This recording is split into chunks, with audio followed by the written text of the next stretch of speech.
The run game out of shotgun split slot can be extremely effective if we pick our spots wisely. Now here we're looking at dart read option, which is one of my favorite run plays out of this formation. Essentially, we're just going to run it like we would a read option. All we need to do is figure out, is that read defender going to be crashing down to the running back like he does right here? And if so, we're just going to keep it with our quarterback. If he stays to protect against the quarterback, we're going to hold the A button and hand it off to our running back, which is a great thing to do because the dart read option has a guard pulling, a tackle pulling from the left to the right side. So anytime we do hand it off to our running back, we actually get a little bit of extra blocking. The next decision you need to make is, if we're going to keep it with our quarterback, who is the next defender, which is called the pitch defender, going after? Is he going after the guy that we want to pitch to, or is he going to stay and protect against the running back, the quarterback? As you can see right here, it's a user defender, so all I do is just the slightest little cut upfield and we're able to avoid him. Anytime we face a user defender, the smallest little cuts are going to do a really nice job.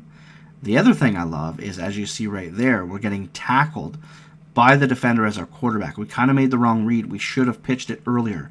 But in this year's game, just like in NCAA 11, even while we're getting tackled, we're still able to pitch that ball out perfectly.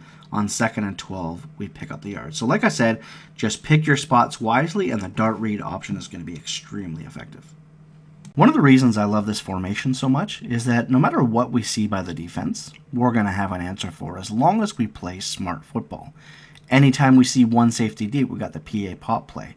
PA wheel is a great play that has options against man and zone defense.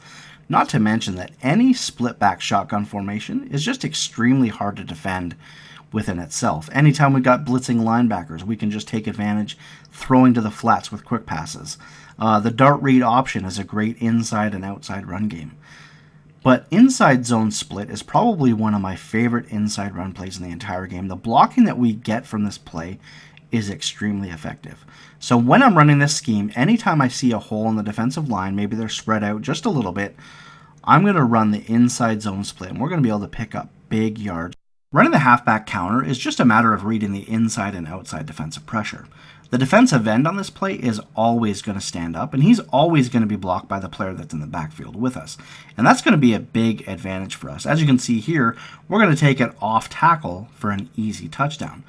But even though we don't show it in the gameplay footage, and the fact that we're taking it to the inside most of the time, if there's no defensive pressure from the outside, all we need to do is cut it back in behind our block and take it to the outside for a big gain.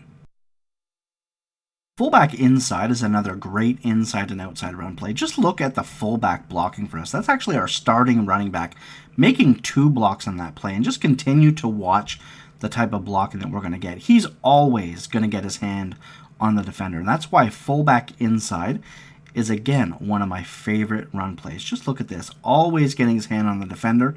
And even on this next play, look at this, just the way he pushes him about 5 yards back. Absolutely love the blocking.